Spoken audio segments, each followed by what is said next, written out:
Hello guys and welcome back है तुम्हारे favourite channel एनिमेटी पे। तो जैसा कि हमने हमारे पिछले पार्ट में देखा था कि कैसे सेवन और डायबोसर को फाइनली एक सही मैप मिल जाता है ज़ुआवू सिटी तक जाने का। एक ऐसी सिटी जहाँ पे दुनिया के सबसे खतरनाक द 7 शैडो किलर्स का बेस है, जिनमें से एक हमारा 7 भी हुआ करता था। ज़ुआवू सिटी पूरी दुनिया के सारे किलर्स का मेन हब होता है एंड तुम्हें शायद याद होगा कि 7 यहाँ पर शैडो किलर लीग के लीडर को मारने जा रहा होता है ताकि वो अपने चिकन आइलैंड को बचा सके। ये दोनों साथ में किसी तरह ज़ुआवू सिटी के पास पहुंच जाते हैं, लेकिन तभी इनकी बॉडी में कुछ अजीब सा होने लगता है और इन दोनों का शेप बदलने लगता है। 7 वो देखो वो बच्चा वही कर रहा है ये सब। एंड तभी ये बच्चा इनसे कहता है, कौन हो तुम दोनों और तुम दोनों ज़ुआवू सिटी क्यों जा रहे हो? मैं एक बार्बर हूँ भाई। ओ अच्छा, मेरे बाल काट सकते हो? 200 रुपए लगेंगे। अच्छा फ्री। एंड इस बच्चे के पास पावर होती है कि किसी भी चीज का शेप और साइज बदल सकता है और इसका नाम होता है ए। एंड ए के बाल 7 को ज्यादा अच्छे से काट देता है क्योंकि इसके सामने से बाल गायब भी हो जाते हैं। अच्छा सुनो बच्चे, यहाँ पे आसपास कोई बड़ा आदमी है क्या? हमें ज़ुआवू सिटी तक का रास्ता पूछना है। एंड फिर ये बच्चा इनको एक आदमी के पास लेके जाता है जो यहाँ पर कहीं से आ गया होता है। ए के दोस्त बी और मिंग इसके ऊपर कई दिनों से अपनी पावर से अटैक कर रहे होते हैं इसे यहाँ से भगाने के लिए, लेकिन ये दोनों मिलकर इसे भगा ही नहीं पा रहे होते। एंड असल में ये आदमी कोई और नहीं बल्कि ये भिखारी होता है जो 7 से हमेशा फ्री में हेयर कट करवा लेता है। एंड इसका नाम होता है जाए। ओ अच्छा हुआ तुम मुझे मिल गए, हेयर कट करवाना था मुझे। बिल्कुल नहीं, मैं फिर से तुम्हारे बाल फ्री में नहीं काटने वाला। लेकिन तभी वहाँ पर स्टैन आइलैंड की स्पेसशिप आ जाती है जिसे ये लोग छुप जाते हैं। एंड स्पेसशिप से स्टैन आइलैंड का प्रिंस और कोला बाहर निकलता है। एंड इसको देखते ही ए बहुत ज्यादा गुस्सा हो जाता है और इस प्रिंस के ऊपर अटैक कर देता है। ये तीनों बच्चे साथ में मिलकर इसके ऊपर अटैक करने लगते हैं, लेकिन जैसा कि हमें पता है कि ये प्रिंस बहुत स्ट्रांग होता है एंड ये इन तीनों बच्चों को बहुत ज्यादा इंजर्ड कर देता है। तुम लोगों ने मेरे ऊपर अटैक क्यों किया? तुम ये जानते हो क्योंकि तुम स्टैन आइलैंड वाले हर साल यहाँ आते हो और हमारे दोस्तों को अपने एक्सपेरिमेंट्स के लिए किडनैप करके लेके चले जाते हो। एंड तुम्हें शायद याद होगा कि ज़ुआवू सिटी के किलर्स और स्टैन आइलैंड वाले दोनों बहुत बड़े दुश्मन होते हैं। हम सिर्फ तुम्हारे दोस्तों के ऊपर ही नहीं अपने लोगों के ऊपर भी एक्सपेरिमेंट करते हैं ह्यूमैनिटी को और ज्यादा स्ट्रॉन्ग और एडवांस बनाने के लिए। ये तो बहुत गलत है। कुछ गलत नहीं है, अब तुम तीनों को मेरे साथ चलना होगा। रुक जाओ। एंड तभी वहाँ पर 7 आ जाता है। आज के बाद मैं तुम लोगों को ऐसा नहीं करने दूंगा। शैडो किलर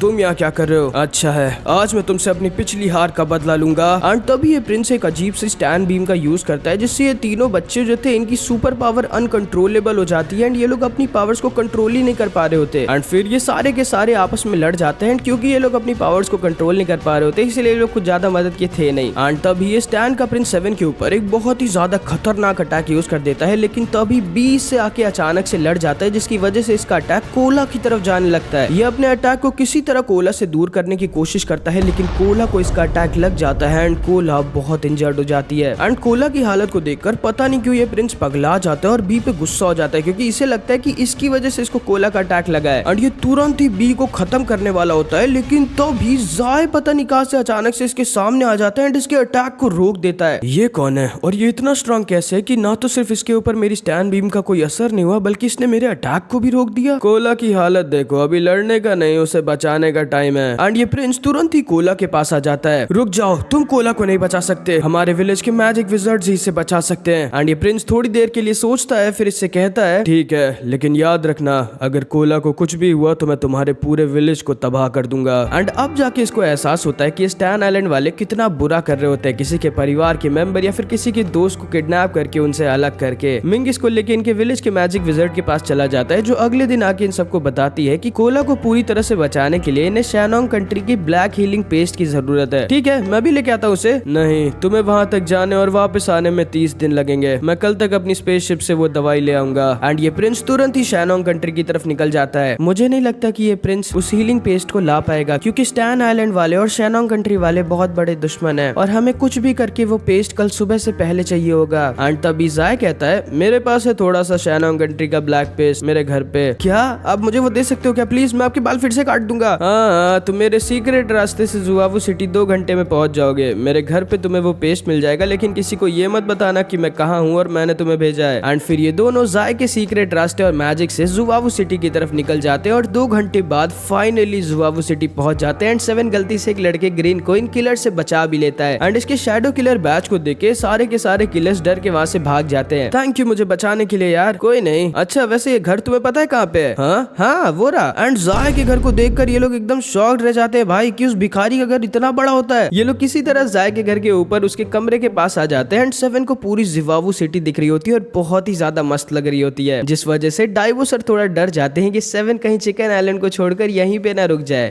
हमारा चिकन आइलैंड इस सिटी से 10 गुना अच्छा है। वो देखो 7 7 जाय का कमरा। एंड जाय के कमरे के बाहर 2 गार्ड्स खड़े थे जो इनको अंदर नहीं जाने देते, इनको पकड़ के कूट देते हैं। फिर ये लोग डाइबो सर के डाइबो एक का यूज करते हैं और तितली बन के जाने का ट्राई करते हैं, लेकिन ये प्लान भी फेल हो जाता है और फिर से कूटे जाते हैं। फिर ये लोग किसी तरह चिड़िया बन के जाय के कमरे के अंदर घुस जाते हैं और उस ब्लैक हीलिंग पेस्ट को चुरा लेते हैं, लेकिन तभी ये लोग फिर से पकड़ लिए जाते हैं। रुक जाओ, तुम लोगों को कूटने के अलावा और कुछ आता नहीं क्या? एंड तभी वहाँ पर ग्रेन आ जाता है जो अपने थंब कुंफू का यूज कर इन दोनों को बचा लेता है। जाओ तुम दोनों, मैं इन्हें संभाल लूंगा। थैंक यू यार। अच्छा हाँ, ये रहा तुम्हारा वो बैज, तुम इसे वहीं पर भूल गए थे। Oh thank you. एंड फिर ये दोनों वहाँ से निकल जाते हैं। अच्छा है वो बैज तुम्हारा नहीं था, वरना। एंड असल में इसे लग रहा होता है कि 7 शैडो किलर नहीं बल्कि कोई नॉर्मल लड़का है जिसके पास वो बैज ऐसी कहीं से आ गया होगा, क्योंकि असल में पास्ट में 7 ने अपने एक मिशन में इसके मास्टर को मार दिया था, लेकिन ये ध्यान से 7 का चेहरा नहीं देख पाया था, बस खाली इस बैज को ही देख पाया था। एंड तब से इसका एक ही मिशन है, शैडो किलर को मारकर अपना बदला लेना। एंड फिर इधर हम देखते हैं ये दोनों वापस से उस सीक्रेट रास्ते से कोला के पास जाने लगते हैं। डाइबो सर के पास वो ब्लैक हीलिंग मैजिक पेस्ट होता है, लेकिन तभी डाइबो देखते हैं 7 इनके साथ नीचे नहीं आता। 7 ये क्या कर रहे हो तुम? एंड 7 इस टनल को बंद कर देता है। माफ करिएगा डाइबो सर, लेकिन ये जगह और मेरा मिशन बहुत ज्यादा खतरनाक है, मैं आपकी जान को खतरे में नहीं डाल सकता। एंड तभी जाय अपने मैजिक का यूज करता है और डाइबो सर उस दवाई के साथ बिना 7 के वापस उनकी तरफ निकल जाते हैं। एंड 7 आगे बढ़ जाता है अपने बहुत ही ज्यादा खतरनाक मिशन शैडो किलर लीग के लीडर को खत्म करने के लिए। हमारा 7 शैडो किलर बेस की तरफ जा रहा होता है और तभी इसके सामने ये ईगल स्टैचू आ जाता है जहाँ पर 13 के लीडर ग्रीन फिनिक्स ने इसे बुलाया था। एंड इधर ऊपर हम देखते हैं 13 7 को छुप कर देख रही होती है और इसे ग्रीन फिनिक्स ने मिशन दिया था 7 के अंदर इस आईसी डैगर को घुसाने का, और इसने 13 से ये भी कहा था 13 अगर इस बार तुम फेल हुई और तुमने तुम्हारी फीलिंग्स को अपने मिशन के सामने आने दिया तो फिर ना तो तुम मेरी स्टूडेंट रह जाओगी और ना ही एक किलर। एंड 13 के पास अब कोई और चारा नहीं होता, ये 7 के पास पहुंच जाती है। अरे मिस 13 आप यहाँ क्या कर रही हो? एंड तभी 13 इसके अंदर अपना डैगर घुसेड़ देती है एंड 7 वहीं पर गिर जाता है और दर्द के मारे तड़पने लगता है। 13 वहां से जाने लगती है, लेकिन ऑब्वियसली भाई ये जा नहीं पाती क्योंकि इसे भी नहीं पता था, लेकिन ये 7 से प्यार करने लग गई थी। एंड ये वापस से भाग के 7 के पास जाने लगती है एक दवाई को लेकर, लेकिन तभी ये देखती है 7 वहाँ पे मस्त बैठकर खाना खा रहा होता है। तुम जिंदा कैसे हो? हाँ पता नहीं, वो डैगर अपने आप मेरे अंदर घुस गया, गायब हो गया, मुझे नहीं पता। एंड 13 तुरंत ही समझ जाती है कि जो डैगर ग्रीन फिनिक्स ने इसे दिया था वो कोई नॉर्मल डैगर नहीं था। एंड तभी इन दोनों को अपने पास एक अजीब सा रेड कलर का मोती आते हुए दिखता है जो अचानक से 7 के ऊपर सुपर फास्ट स्पीड में अटैक कर देता है और एक गोली की तरह 7 के आर पार निकल जाता है। 13 इसे बीच से काट देती है, लेकिन तभी ये कट के 2-2 मोतियां बन जाते हैं जो वापस से एक आदमी के पास लौट जाते हैं जिसका नाम होता है आइलेस, जो फ्यूचर की झलक देख सकता है एंड बहुत ज्यादा स्ट्रॉन्ग होता है। एंड ये अपनी सारी मोतियों को जैसे चाहे वैसे कंट्रोल कर सकता है और इसने जिसको भी मारना चाहा आज तक वो कभी जिंदा नहीं बचा। यहाँ से भाग जाओ लड़की, तो शायद मैं तुम्हें जिंदा छोड़ दूं। मैंने फ्यूचर की झलक देखी और ये लड़का पूरे जुवावू सिटी को तबाह कर देगा, इसीलिए मुझे यहीं अभी इसे मारना होगा। क्या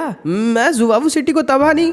तभी अपने माला की मोतियों से 7 के ऊपर अटैक कर देता है जिससे 7 किसी तरह अपने सिजर से बच रहा होता है। मैं जानता हूँ तुम बहुत स्ट्रांग हो शैडो किलर, तुमने अकेले एक बार जुवावू सिटी के मिथिकल ड्रैगन को खत्म कर दिया था और तुमने दुनिया के स्ट्रॉन्गेस्ट वॉरियर को हरा के अपनी डीमन किलर स्वॉर्ड ली थी, लेकिन आज तुम मुझसे जिंदा नहीं बच सकते। एंड तभी ये 7 के अटैक को अपने सिर्फ एक मोती से रोक देता है, लेकिन तभी जो डैगर 13 ने 7 के अंदर घुसाया था वो असर करना शुरू कर देता है। एंड वो डैगर असल में कोई नॉर्मल डैगर नहीं था, उस डैगर से अभी वाला 7 जो है वो पूरी तरह से गायब हो जाएगा, उसकी मेमोरीज गायब हो जाएंगी और पास्ट वाला 7 होश में आ जाएगा जिसको वापस से 7 की बॉडी का पूरा कंट्रोल मिल जाएगा। आइलेस 13 को खत्म करने वाला होता है जिससे ये नहीं बच सकती थी, लेकिन तभी पास्ट वाला 7 होश में आ जाता है और आइलेस के ऊपर अपनी डेमन किलर स्वॉर्ड से अटैक कर देता है, जिससे बचने के लिए अपने सारे मोतियों को वापस बुला लेता है और एकदम शॉक्ड रह जाता है अचानक से 7 की इतनी ज्यादा पावर को देखकर। ये समझ जाता है कि ये 7 को ऐसे नहीं हरा सकता, तो ये अपनी आंखें खोल देता है जिससे इसकी कंसंट्रेशन, पावर, रिफ्लेक्स सब कुछ कई गुना ज्यादा बढ़ जाते हैं। 13 को समझ नहीं आ रहा था कि आखिर ये हो क्या रहा है 7 को। एंड तभी आइलेस अपने सारे के सारे मोतियों को हवा में उड़ा देता है और उन सबको एक मीटियोर का साइज का बना देता है और इन दोनों के ऊपर छोड़ देता है। पास 7 आइलेस की तरफ जाने लगता है एंड 13 समझ जाती है अब उसका मरना पक्का है, कोई भी उसे इस अटैक से नहीं बचा सकता। एंड आइलेस के ये